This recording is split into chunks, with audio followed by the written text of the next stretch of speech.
And this is the body that we live in. So when we are out of alignment, when we talk about being out of alignment, what another way of saying that for me is that we are operating outside of the body. So I'm operating from my mind. What the Eastern philosophers call the monkey-minded Westerners, right?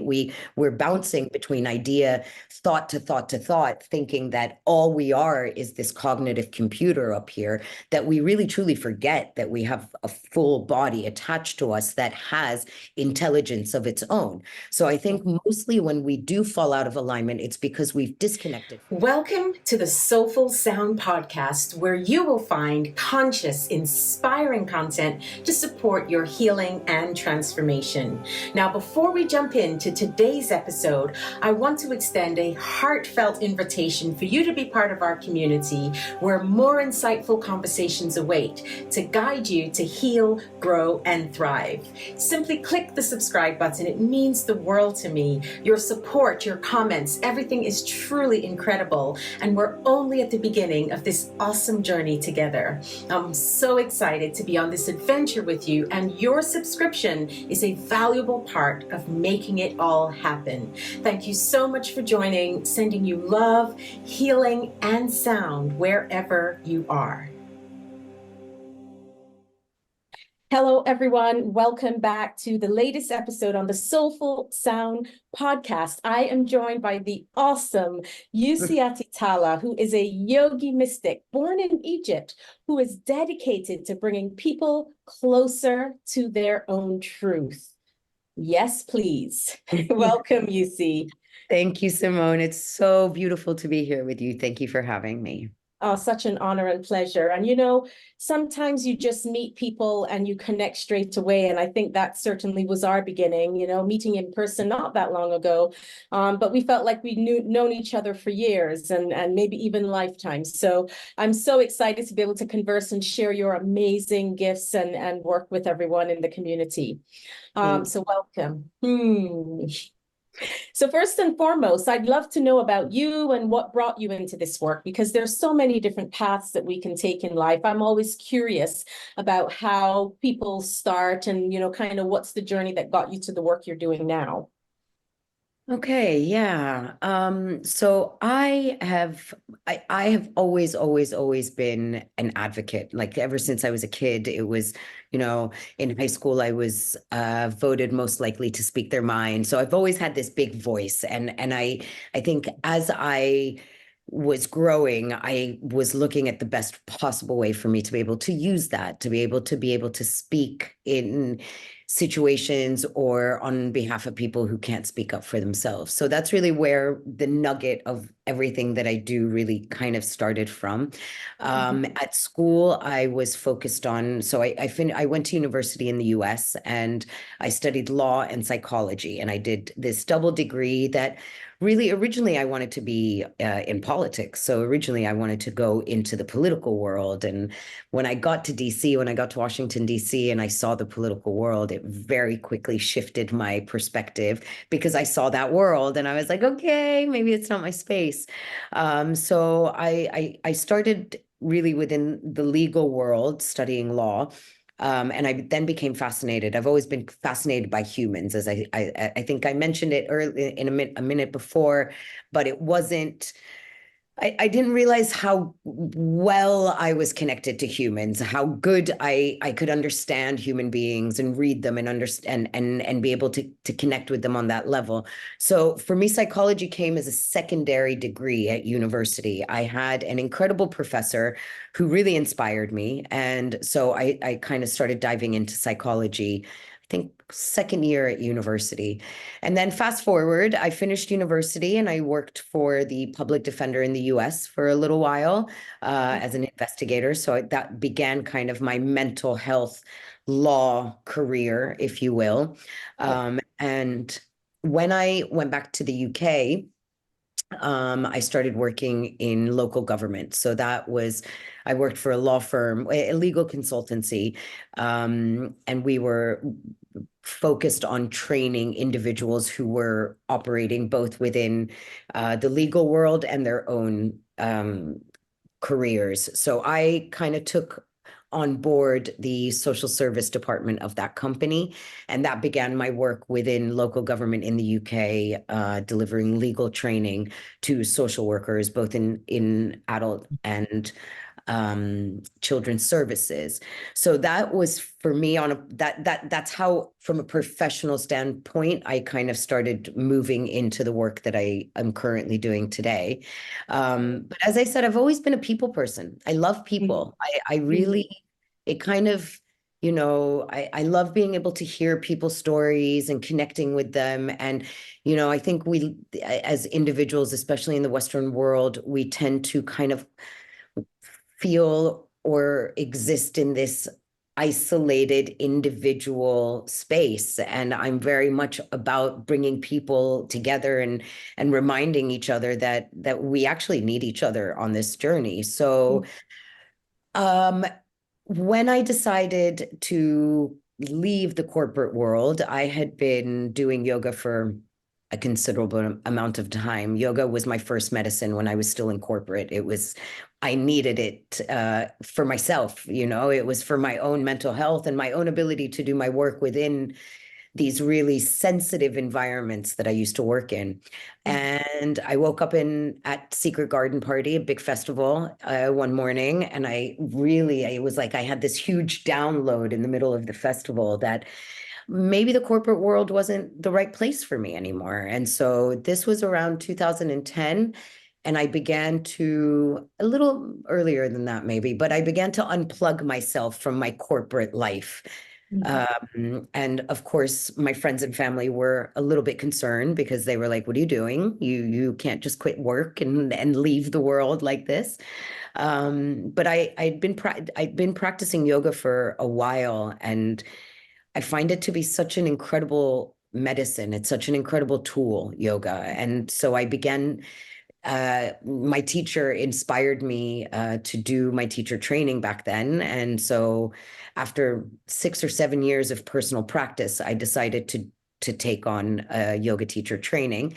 And then that was the beginning of my exit from the corporate world into a more holistic way of using everything I'd learned over the last 10 years in the corporate world and in living in Washington, D.C., in kind of like the belly of the beast, if you will. And so then I started to teach yoga, and that was around 2011, something like that. And I was really blown away by how I could impact people through the yoga. That was especially people who are not necessarily super comfortable with their feelings, or, in a more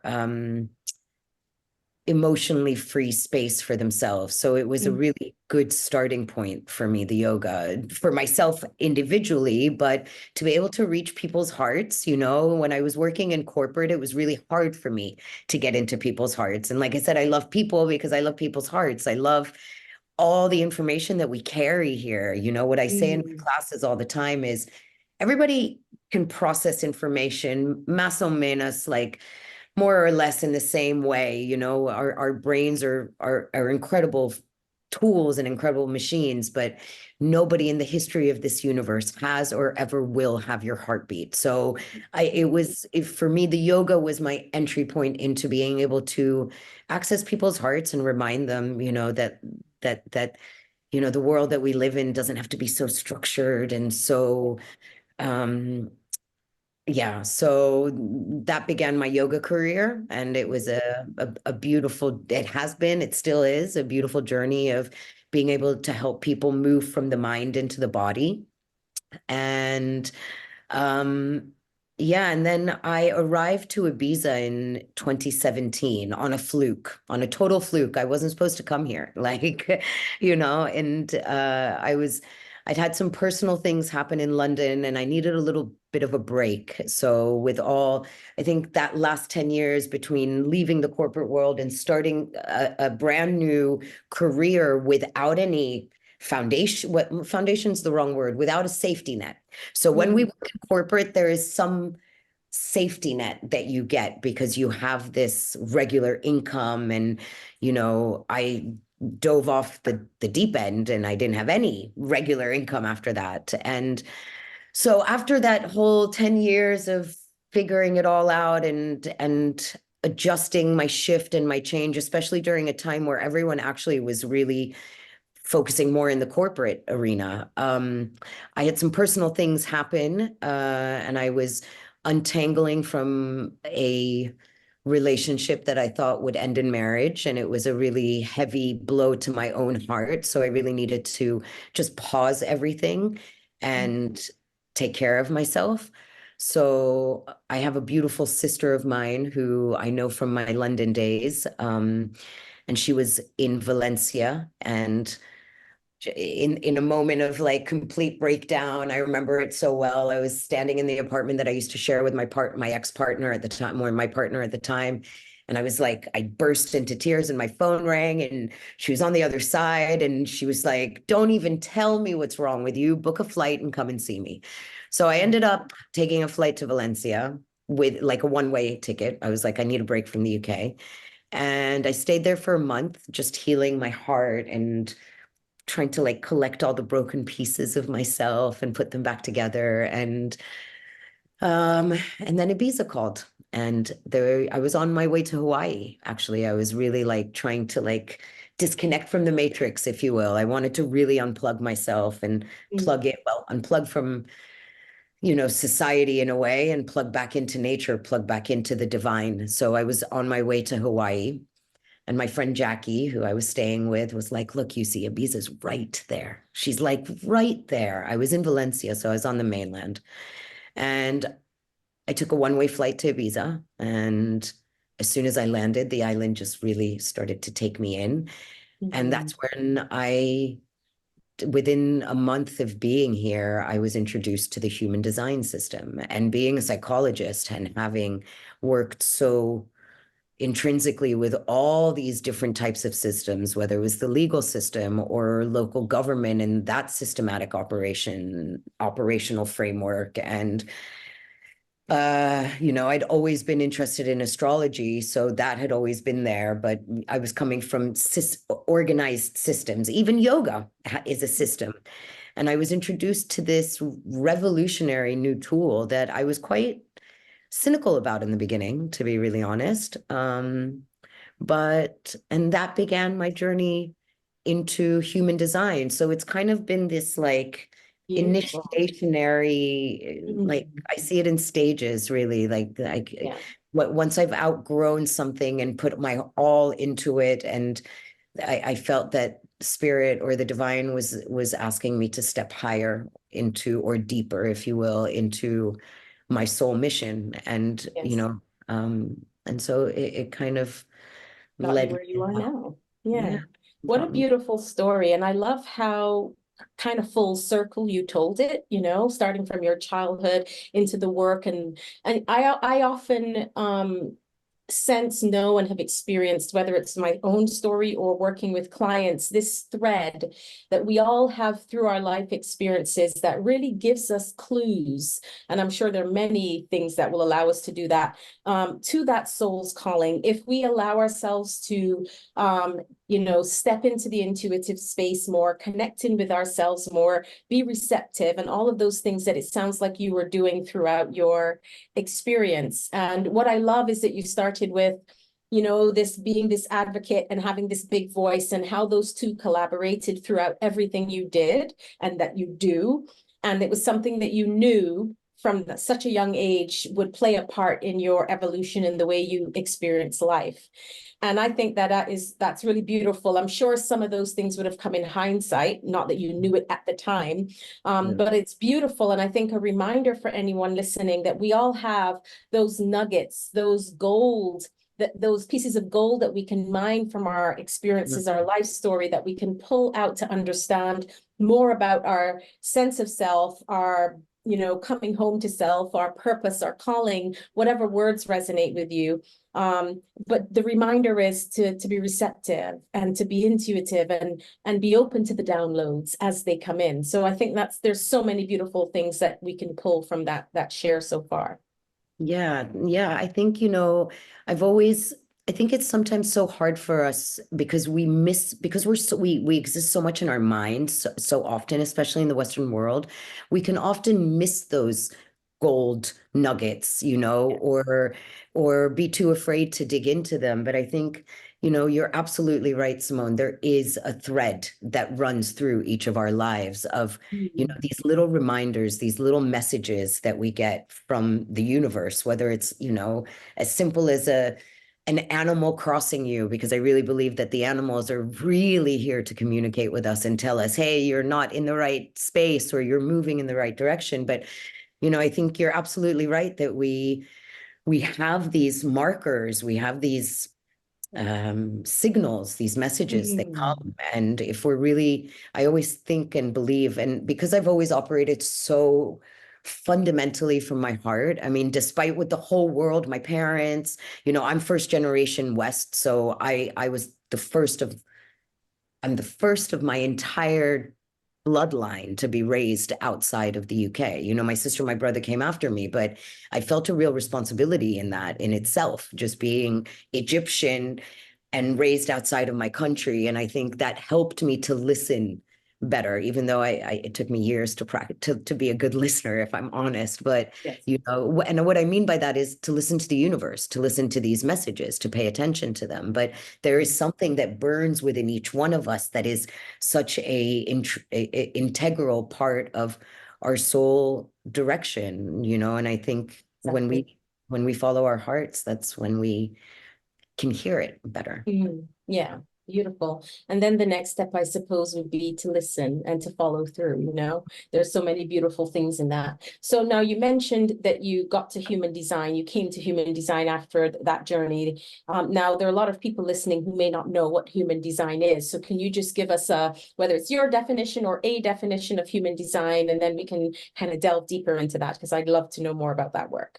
Course. And I love it. I love human design. I think I call it a new human technology. That's what I call it. But what it is known as amongst the human designers of the world is the the mechanics of the Maya, or the science of differentiation. So it was developed here in Ibiza. It is a system that it explains how each one of us is so uniquely different, that we all operate differently. And what I love about that is that, growing up in schools, and because I work with a lot of kids here on the island, when in schools traditionally, from my background, from my generation, we were kind of all homogenized, right? Like everybody do it the same way. And if you're not learning math in the same way as and you're not getting it, then it's something's wrong with you. And, there was a lot of this growing up where everyone was put into the same box. And what human design does is it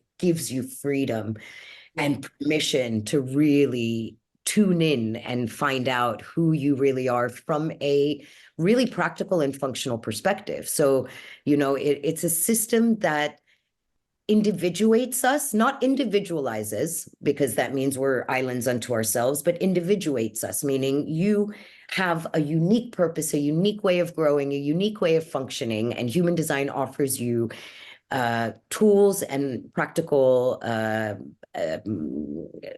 actions that you can take to start tapping into your unique functions and your unique system and the way that you operate differently to everyone else. So that's why it's called in human, the Jovian archive, or Ra, who created it, he calls it the science of differentiation. It's the science of how we're all unique beings, and what makes you different is actually your power. It's not your weakness. And that's Yeah. where I started to fall in love with human design. Yeah, that's beautiful. And I know that in your work you talk a lot about the helping people to come into alignment. And a lot of that is heart and so on and so forth. So can you talk about how, let's say, how human design can help with the misalignment in, like, someone feeling not aligned, and how you can help address it? Because if they know more, if they have insights about themselves and they have more information and practical tools that they can use, how, just talk a little bit more about how that actually happens. Right. So, like I said, human design is known as the science of differentiation. So what that really means is that we as as humanity, we are broken down into 4 different categories, right, in human design. And there are two types in each category, basically. There are the energy types and the non-energy types. And in being out of alignment, what human design helps us to do is because we've all been programmed, human design talks about a programming that happens to people. And we know this, whether it's media, our schooling, even our families, we get conditioned into certain practices or certain ways that are not really in alignment to who we are or what we're about. Or so we get stuck in these programs, let's say, or in these conditionings. It's a softer way of saying it, of these habits that we create that are not truly good for our bodies, not truly expressing ourselves in the right way. So when you understand your human design, when you start to delve into what your system looks like and what your body. So I always say that each one of us, before we incarnated into this reality, before we came to be human, before we came into this body, we very, very meticulously, very carefully chose our vehicle. And this is the body that we live in. So when we are out of alignment, when we talk about being out of alignment, what another way of saying that for me is that we are operating outside of the body. So I'm operating from my mind. What the Eastern philosophers call the monkey-minded Westerners, right? We're bouncing between idea, thought to thought to thought, thinking that all we are is this cognitive computer up here, that we really truly forget that we have a full body attached to us that has intelligence of its own. So I think mostly when we do fall out of alignment, it's because we've disconnected from the body. And teaching yoga for over 15 years at this point is also a tool that I use of how listening to your body helps you get back into alignment. You're listening to the intelligence that is innate inside you. So what human design does is, using three ancient sciences, it shows you how your unique body operates, the functions of your unique body. And let's say, for example, you are a generator and you're feeling frustrated all the time. Generator meaning you have an engine inside your stomach. So listening to your gut, the first brain biologically, right? So scientifically speaking, the stomach, the gut holds emotion. It holds so much information. It holds instinct. It's the first brain that's created. So let's say you're a generator and you've got all this energy, you've got all this incredible power, and everybody's telling you how to use it. Your boss tells you what to do every day, and your stomach is grumbling and fighting, and you're not paying attention to that. You're going to your doctor saying, I have, digestive problems, but you're not tuning into what that actually means. That means that's being out of alignment. So, that generator who's frustrated by his or her boss telling them what to do all the time and not using their energy the way they want to, or makes them feel good, keeps them out of alignment. So human design gives us our power back in terms of where in our body these decisions come from, so that we're not operating exclusively out of the mind and losing a huge part of the intelligence of being human. So we're operating from this space that is programmable, conditionable, versus the body that is really speaking truth. So this is where human design, I know I've taken you on a little trip. No, I love it. Yeah. Explain it, but that's really for me how we can use human design, and how I do use human design to help people find their inner authority, their inner nature, to tune them back into their inner authority rather than this outer authority that we follow mindlessly, and that causes misalignment. Yes, that's really, I like that you gave some examples, because I think it's important to ground this type of information. What are the three collaborations in human design? You mentioned three things coming together: astrology. Astrology, the I Ching, which is the oldest Chinese divination book. It's about 6,000 years old. It's called the I Ching. I'm sure you can find that. And then the Kabbalah, which is the the function, the structure around human Mhm. design is based on Kabbalah. And then very simply, the chakra system, the Hindu chakra system. So we use, it's three or four, we break it up into four, but the three major is astrology, I Ching, and the chakra system. And Great. these chakra system, the seven-centered being, according to human design, is evolving. So Yeah. we are evolving. We are, in order for us to be able to hold the light, the power that is coming in, human design states that we have expanded into a nine-centered being. So the Mm. body graph that we read for human design is actually very similar to the chakra system, but with an expanded evolutionary, Mm. um, yeah, growth to it. Yeah, that's beautiful. And for those listening, just very briefly, let me know how you can actually find out what someone's human design is. A birth chart, anything else that you need, or is the birth chart enough? The birth chart is enough. And the tool that I use is the official human design website, and they're called Okay. jovianarchive.com.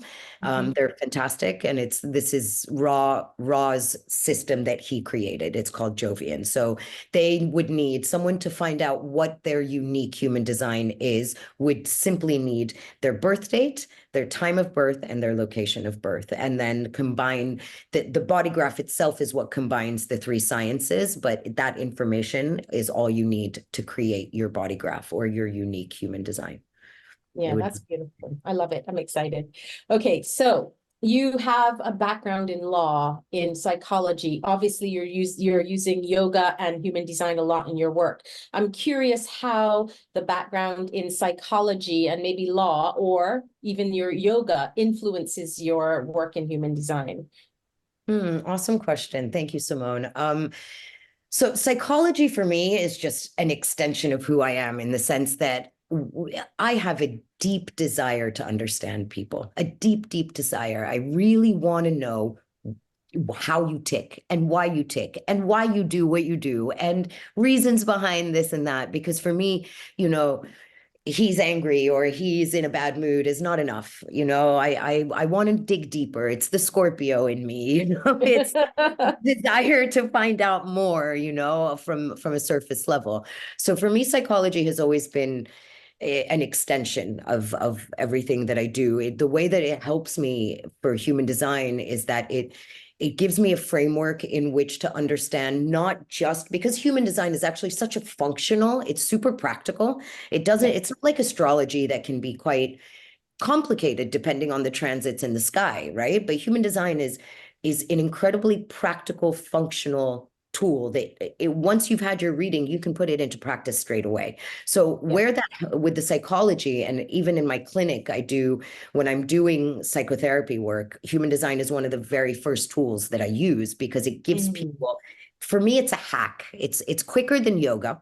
It's a hack into the body. It's a hack into your physical self. So and I think my understanding of psychology helps me to understand the inner workings outside of the functionality of human design, so that I can help guide people dependent on their emotional needs on how to put the human design experiment, we call it, into practice. So, and then the yoga, for me, yoga is my first love. It's my very first love. I will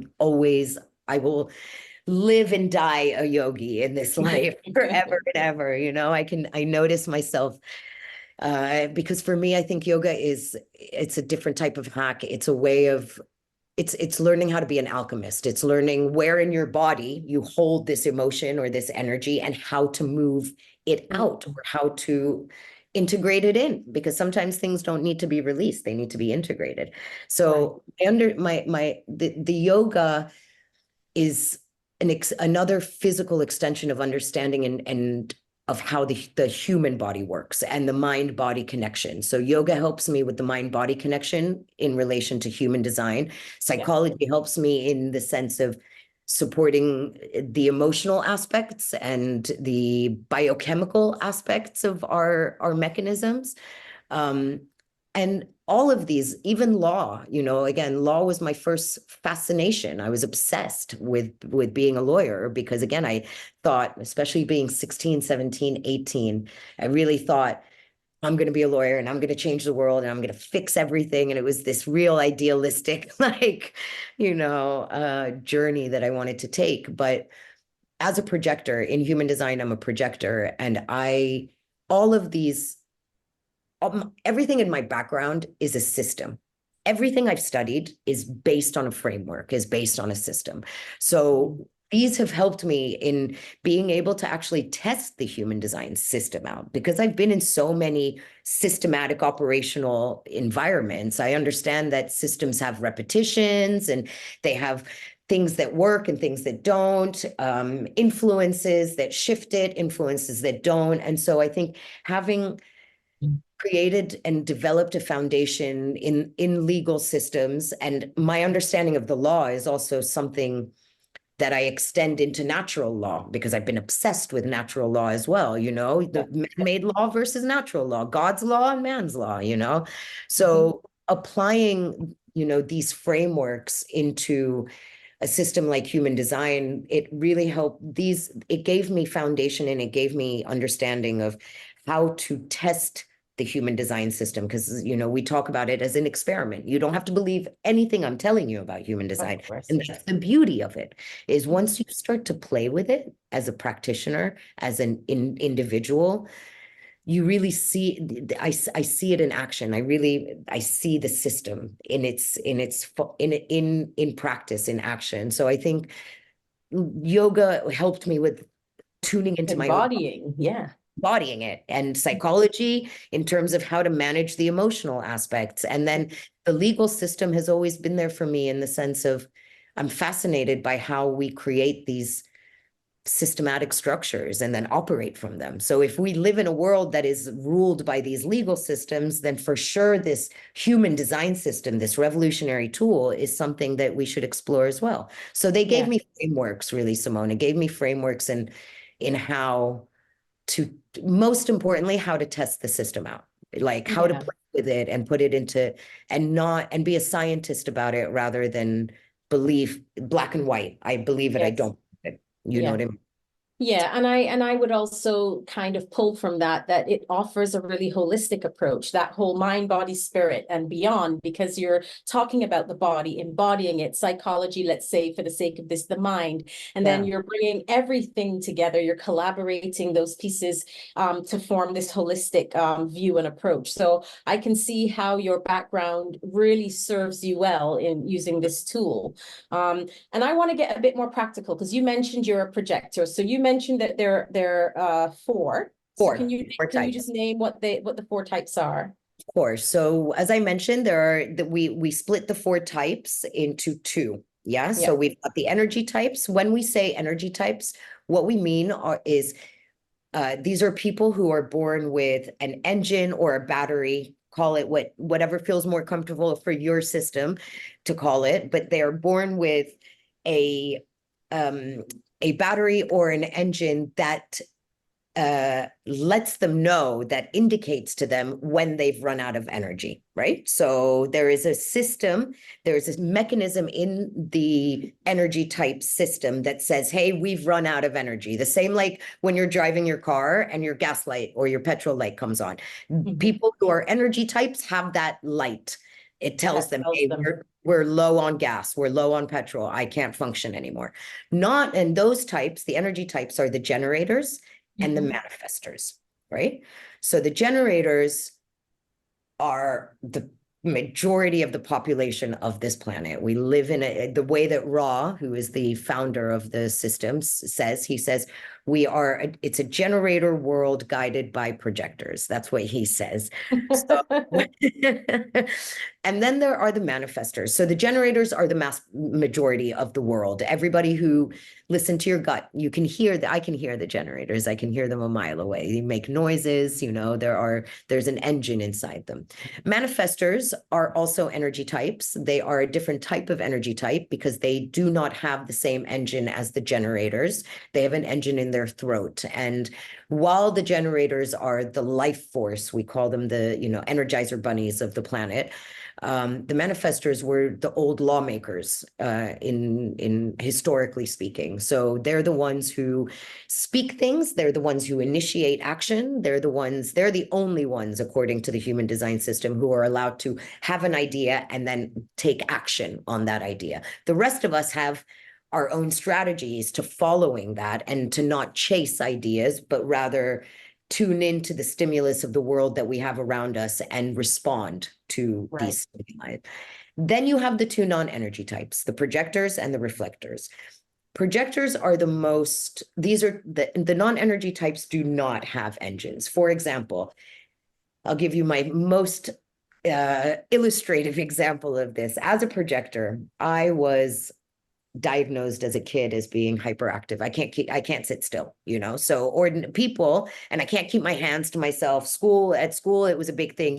Stop passing notes, keep your hands to yourself, that kind of thing. So to my teachers, I was full of energy. It's the opposite of what you would imagine a non-energy type would be, because as non-energy types, what we do is we amplify energy. We make it bigger. So everyone thinks that we have all the energy. We don't. We're simply amplifying what we're being given, right? But my body, unlike a generator's body, does not say to me, hey, Uossy, we're tired. I've run out of fuel. I can't move you anymore. I don't have that mechanism. And I know the more that I learn about human design and the more that you get to know me, you actually recognize it. You see it, because I'm like, zzz, I can move 1,000,000 miles an hour and then burn myself out if I'm not careful, because my body does not tell me stop. I don't get that. I don't have that mechanism. Again, remember, human design is the mechanism of the Maya. It's how we operate. So my operational system, or a projector's operational system, or a reflector's operational system doesn't say,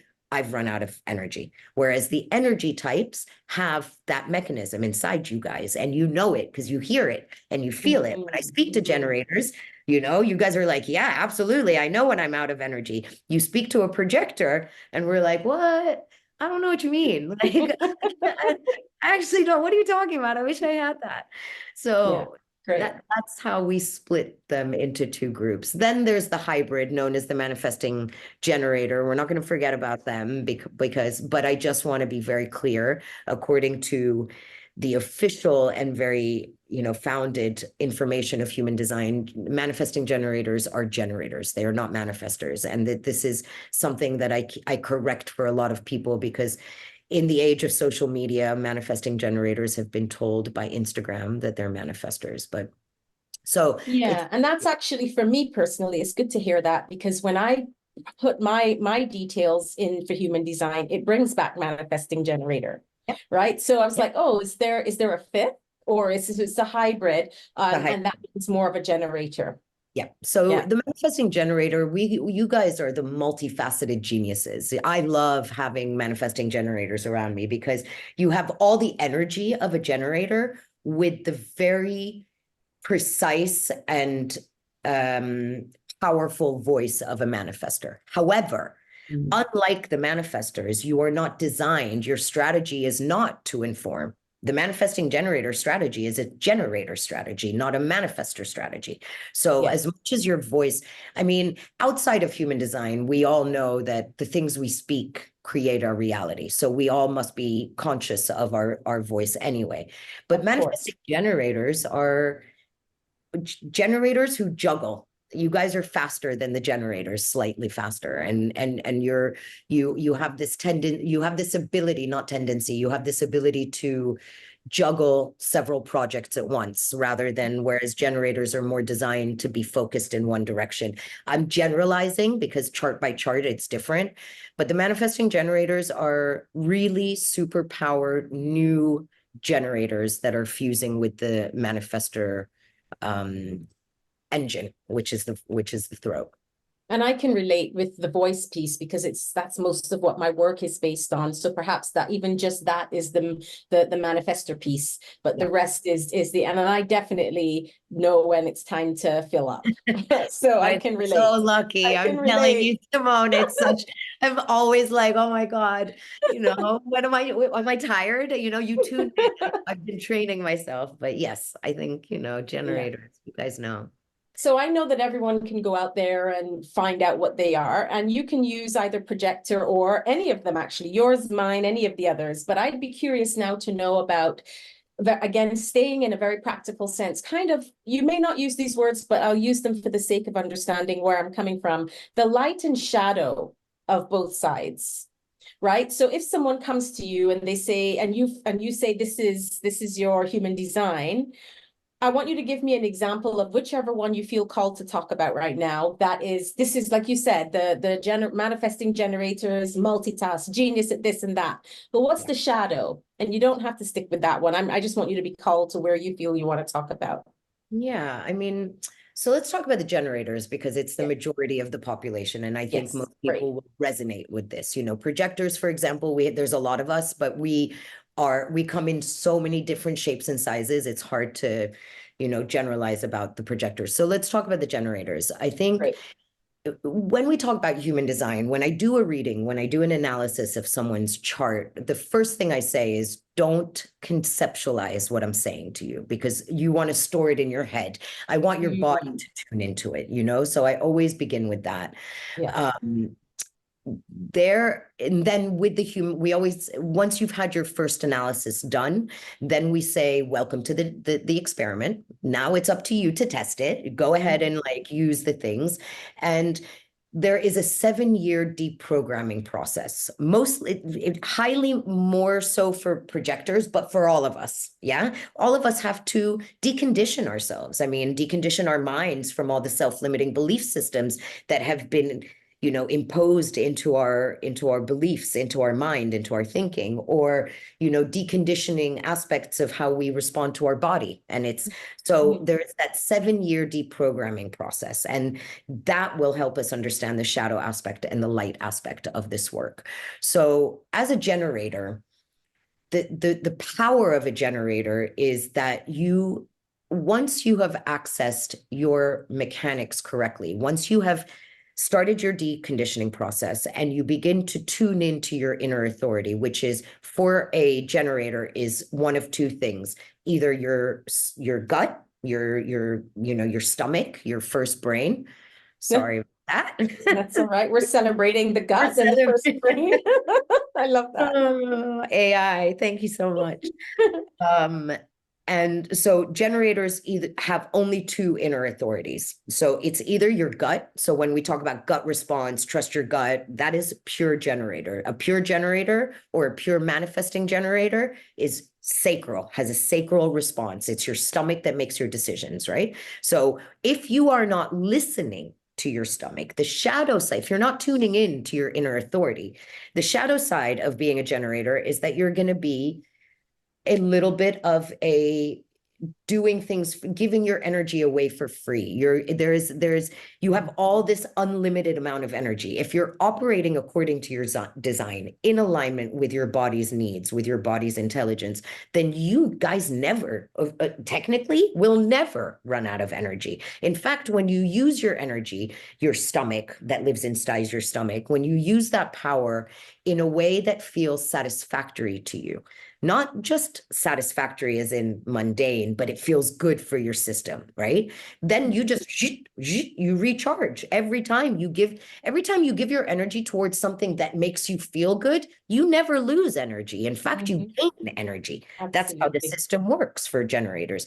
So that's the light side. That's the powerful side of being a generator. However, if you are a generator who is giving your energy into a project or into a job or into a relationship or into a situation that does not make you feel good, that is going to cause and it's going to manifest into somatic problems inside the body. So it's the first thing I ask generators, how's your digestion? It's the very first question I ask when I do readings for generators, because the shadow side is that you're not owning your power. The shadow side is that, and I'm using a simple example, Simone, because we can go into a lot of different shadow aspects, but the very simple one is that you're giving your power away, and your body is going to suffer for that. There's a consequence to not listening to your inner authority, so generators can really find themselves to be super frustrated. That's the signature. That's the signal that we use in human design to let you know that, hey, I'm out of alignment. I'm not operating in alignment to my system. So for generators, it's frustration. And every generator I speak to is like, I know frustration. Like, you don't know frustration. You guys like really, and I see it in action.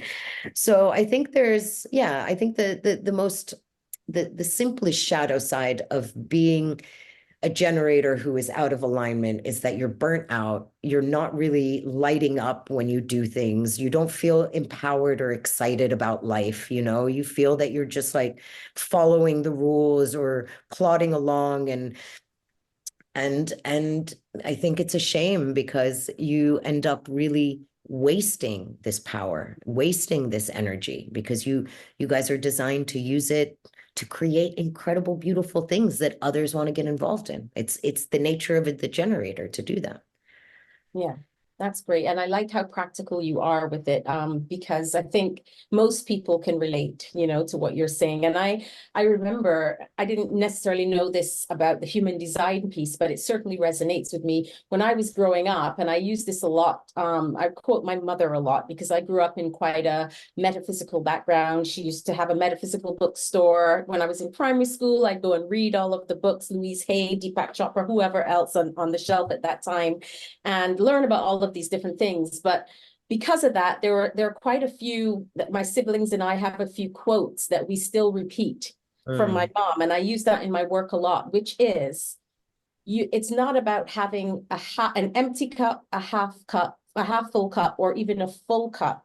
Your goal is to create an overflow and give from the overflow so that your cup remains full. Love that. And when I share that with clients, it's so that the question I always ask is, what fills up your cup? What brings you joy? What lights you up? What brings the energy into your body, into your system, into your heart, and all of these things, so that when you're giving, you're not always feeling like you're depleting or draining.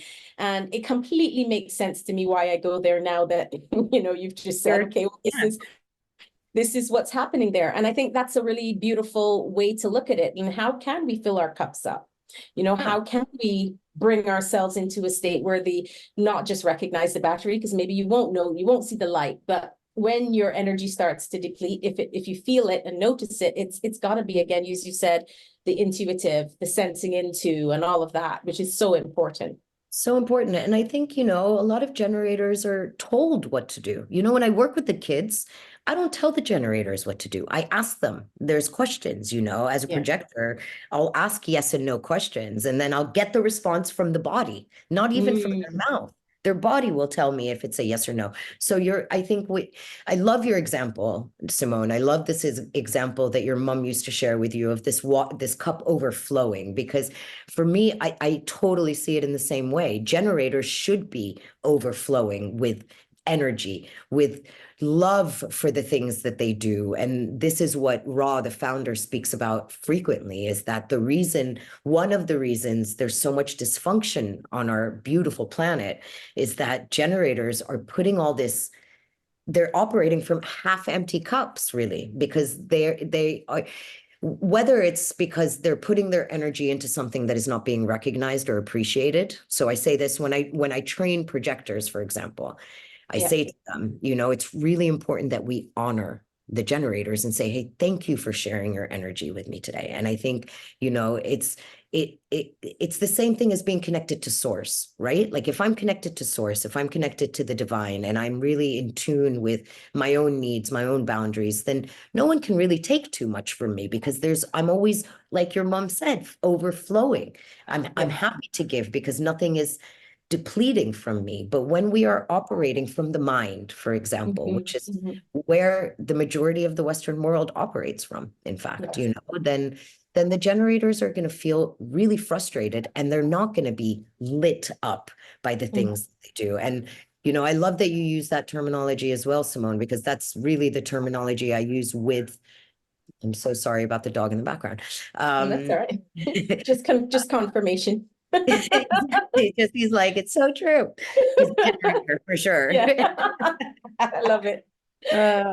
But there is this, I see it in the generators that I've worked with for over 3, 4, 5 years. I see them shifting. There's all this new energy that comes, and then they're respectful of their energy in a way where, like, when they're tired, they rest, right? But if you're giving your energy away to something that is not lighting you up, that is not making you feel amazing, then this is one of the big epidemics of our society, is that there are so many generators who are not being appreciated or not using their energy in a way that is efficient for them, that makes them feel good. And it's a shame, because otherwise we'd be operating in a beautiful utopian world of like creativity, Yeah.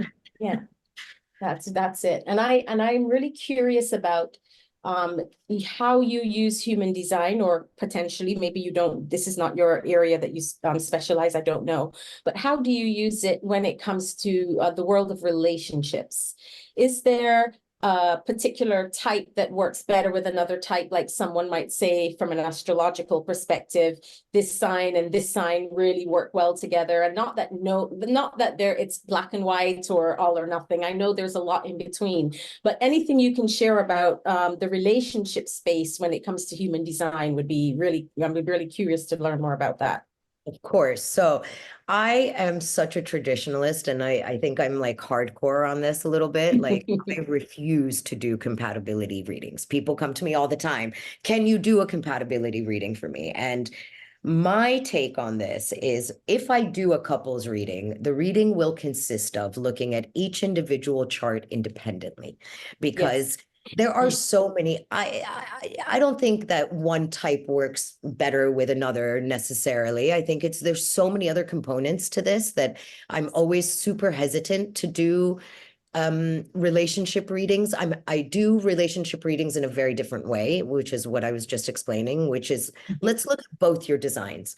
And the first thing, I think, in general, because I didn't mention this in the beginning, but my Gnostic background, this idea of know thyself, it's like my deepest truth, my deepest philosophy is like, only I can learn about myself. It doesn't mean that I can't learn about everybody else, and others can't learn about me. But in order, even in my psychology degree, even in my understanding of human behavior, I cannot understand somebody else's behavior unless I've truly understood my own first, and my own reasonings behind it, and my own. So this applies for me in relationships. So when people come to me for relationship readings, I will sit and I will read both of them their charts. I will make sure that they both understand their own unique inner authority, their own unique operational system, and how they operate. And then we can look at where the disharmony is or miscommunication is as a result of the different charts. But I'm always really hesitant to say that, for example, generators operate better with other generators, but we have so many other elements to it. For example, there are, people who have a defined emotional center, and that emotional center is all their own. Those of us who have an open emotional center, for example, are more about absorbing and learning about other people's emotions, whereas people with a defined emotional center, it's all about their emotions. And there's nothing right or wrong about that. It's just a different operational system. So let's say you have two people, one with an emotional center and one without an emotional center. One is a generator, one is a projector. It is all about the management of each of them, understanding how they absorb the information and how they react versus respond to the information. So when I do relationships, I'm very, very strict about making sure that people understand their own system first and respect their own system first, and then be able to say, hey, I have a throat definition. You have it. Myself, I have an open throat. That's why I've talked over you this entire time. It's so interesting to watch. No, I love you so much, but it's such an important thing to point out because Yeah. manifesting generators, you guys have such important, amazing, important things to say, but you don't have this. You measure your words, whereas those of us who have open throats, that's why I'm an advocate in many ways, is because Sure. So, Yeah. you know, Mm. there's a lot. So, for example, in a relationship with a manifesting generator and a projector, for example, the manifesting generator is going to speak less than the projector, perhaps, and not Yeah. feel heard. So when I do that reading, I will say to the manifesting generator, it is important for you to inform your partner that these are the ways in which you would like to be heard, rather Yes. than, you know, the expectation of getting that person, that your partner, to guess or to assume that because you have this throat definition, you'll be communicating more openly. So I think, Yeah. so I'm always really strange about the relationship reading, Simone, because I think No, but I love that. you know, Yeah. it's important to understand yourself first, and then Yes. how your system operates with someone else is dependent on your own respect and understanding of your own Of system. your own self. Mine. Yeah, Yes. I completely resonate with that. So actually, it's such a pleasure to hear that, because this is why I was trying to kind of not put too many words in, because that kind of compatibility matching or score or things like that, it's not where I'm not saying that you can't pull things from these, many beautiful tools that we have in the world. One thing I would agree with is that, again, I'll go back to my mother, and I'll tell her that I quoted her twice in a podcast. But when it came to relationships, she always said, and this I carried through all of my relationships. So when people would say, "Oh, meet my other half," my response would be, "Oh, meet my other whole." Oh, I love And that.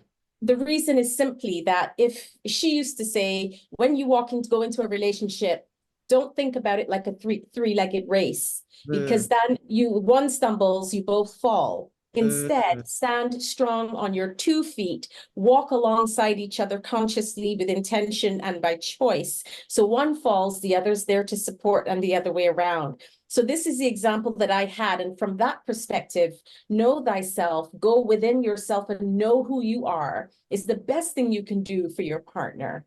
And then absolutely. all the possibilities of, okay, you might struggle here, like, you need to own your voice or speak up and allow and so on. It becomes easier, because then you're in a place of knowing, you're in a place of having that beautiful relationship with yourself. So I Oh, have to say, I really loved your response, in thank fact. you. I get a lot of, I get a lot of requests for it. And, Mm. and I say to people, like, I'm super happy to do them, but I do them in that way of being Yes. like, otherwise the other thing, and I love what your mom said, because it takes me to this beautiful quote from, oh, I'm gonna butcher it, but it's from Captain Mandolin's. Oh, we're gonna look it up, but Okay. Yeah.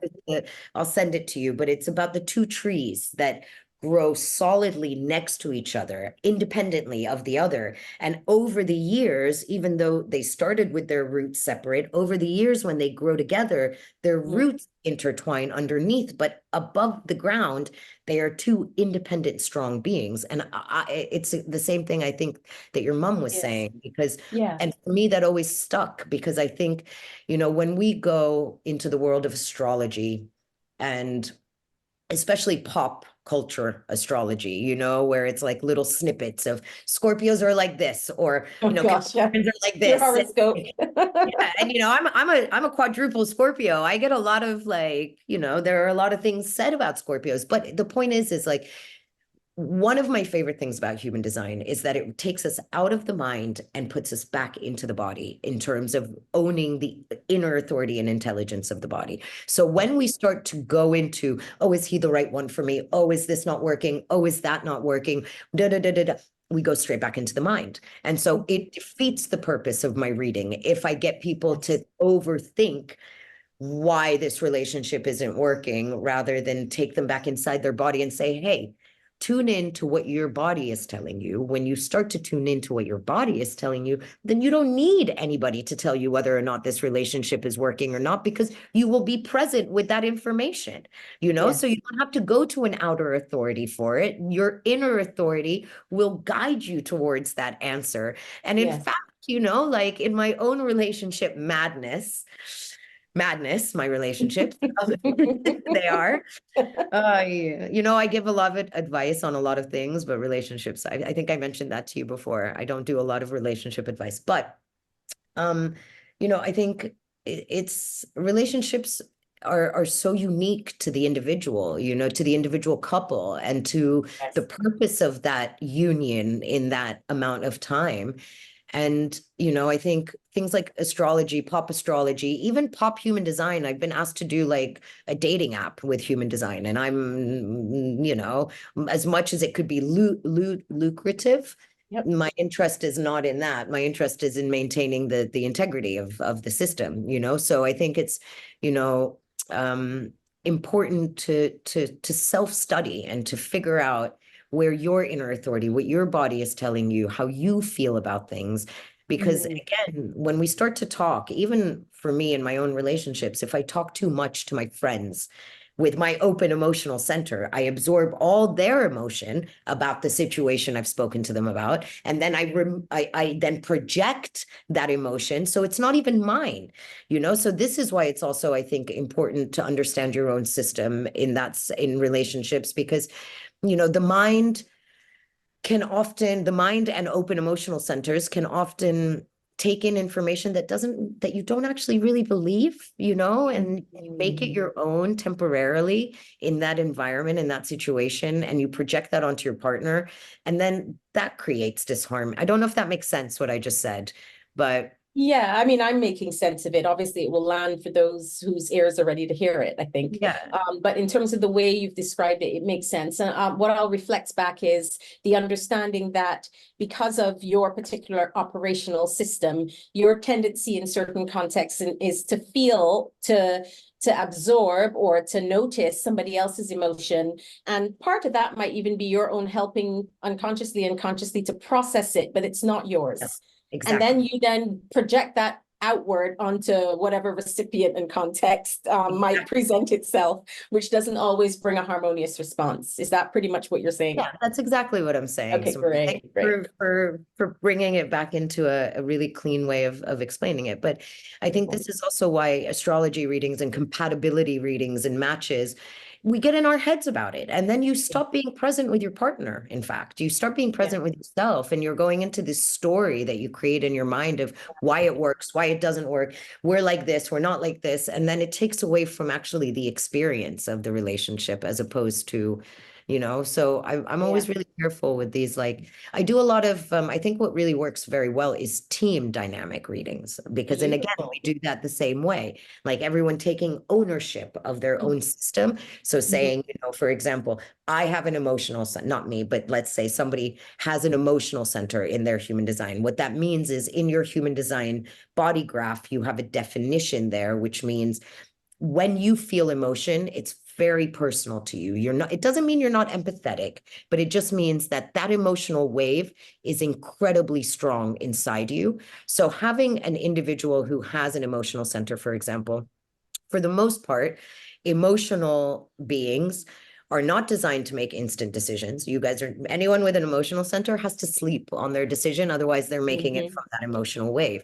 But they also often don't want their emotions interfered with. I've learned that the hard way, you know, and again, this is the testing of the system for me. Whereas I have an open emotional center, so I find it absolutely necessary to bleh all my emotions, because a lot of I have to figure out, is this mine, is this not? So again, this is about different operational systems. And because we've been so conditioned to all be the same, to manage emotion the same, to communicate the same, to that it gets messy in relationships unless you're really tuning into your own system's needs and then communicating that to your partner in a way that is, you know, that they can work with, you know? Yeah. So this Yeah. is when I do, I know I've gone off on a little tangent with you, but No, but this, I think it's relevant to say that it kind of spans across the teams, because then you can go into the corporate world where you spent a lot of your time and help teams function better, knowing their individual, again, know yourself, know thyself, right? And I think that that's relevant across the board. So I think it's great to know that that's something that that you do, that you'd be more inclined to do than the relationship piece per se. there's less emotional stickiness, you know, when you're working Yeah. in teams, you know, because again, like I'm a big believer that, you know, when we have these intimate relationships, you know, these really sacred unions, whether we recognize they're sacred or not, whether they last 6 months or 25 years is irrelevant. It's still, you know, spirit has brought these two people together, and, you know, helping them understand their own systems is so much more satisfying for me than giving them some BS about how to make their relationship work better, when who am I to tell them that? I don't know Yeah. the intricacies of their relationship, you know? I can look at Exactly. your body and tell you how you operate, but so I Yeah. try and maintain a lot of integrity when it comes to that, you know? It's with corporate and with team dynamics, it's a lot easier because you can say to, you know, if you've got a team of, and you know, a team of 3 projectors and, you know, 2 generators, 3 manifesting generators, you can, and depending on where each of their inner authorities lives in the body, it's just about tuning in and being able to um align with yourself so that you can recognize, like helping people tune. For me, it's just simply about tuning into where your inner authority is and how you deal Yeah. with emotion. Those are my 2 big ones, you know, whether Yeah. And emotional, yeah. exactly. And I think I don't know, a manager or boss or whatever, it would be good to know where your employees' strengths lie. Mhm. You know, to me, it's like, okay, you're really good at talking about these things. I think I need you in the boardroom, or, you know, you're That really good at taking action on these things. And I think that's what's beautiful, I think, which is in that context for sure, which would be quite helpful. But gosh, I could go into so much nitty-gritty about this topic with you, especially because it's not an area that I know well, but I've known of it for a very long time. So it's just super fascinating to me and really interesting. But I will say that I will definitely have you on again for part 2 at some point, because there's so much more to ask. But for now, I'm just saying thank you so much for coming and joining and sharing your wisdom with the community and anyone whose ears this podcast can grace at any point in the future, because I think the more we can take ownership of ourselves and know ourselves deeply and really come from that place of truth, the better it is for you, for me, for all of us in this world. So I'm so grateful. And I just want to say I celebrate you. I celebrate the work you're doing to help people come closer to their truth. Thank you so much, Simone. You know, this hour just flew by and I could I do this know. for like 10 hours, you know? That's it. And I'm really happy to have been here with you and to share and to introduce human design to all of your listeners, and Yes, you know, me too. and remind each other that, you know, this is just to leave you with this, because I think it's so beautiful. You know, each of us is, it's a little bit cheesy, but it's this individuation that I learned during my psychology degree, and Carl Jung, who's a great influence for me. And it's about how we are all flowers in the same garden. No one's competing against each other. No one, everyone has their own scent, their own song, their own beauty, their own reason for purpose for existing. And it doesn't have to be a huge purpose, but when we really respect our own nature, our own inner nature, and really tune into that, and Mm. that intrinsically helps us respect the inner nature of others. And I think that this is where human design is a revolutionary tool for our time and age, because it does it in such a beautiful, gentle, practical, non-cognitive way. So That's so I beautiful. pray we all become the flower we came to be. Oh, that's beautiful. Well, I was going to ask you, which I ask all of my guests for, what is your soulful sound to the world? And I think you've just said it so eloquently. I think you've already pulled that out. You've read me already, which is that prayer that we could all just be our beautiful selves and grow and be the beautiful flowers that we're here to be. And I'm just so grateful. So thank you for your beauty, for your nurturing and growth, and showing and guiding people on the journey back to truth. So thank you so much. So much, Simone. Thank you so much. And thank you to your listeners. And yay. Yay. We'll see you soon. See you, Simone. Thanks so much for tuning in. Your support, your comments, and everything is truly incredible. And we're only at the beginning of this awesome journey together. If you love this episode, hit that like and subscribe button and make sure to check out our other episodes. Thanks so much for being with us today. Sending you love, healing, and sound wherever you are.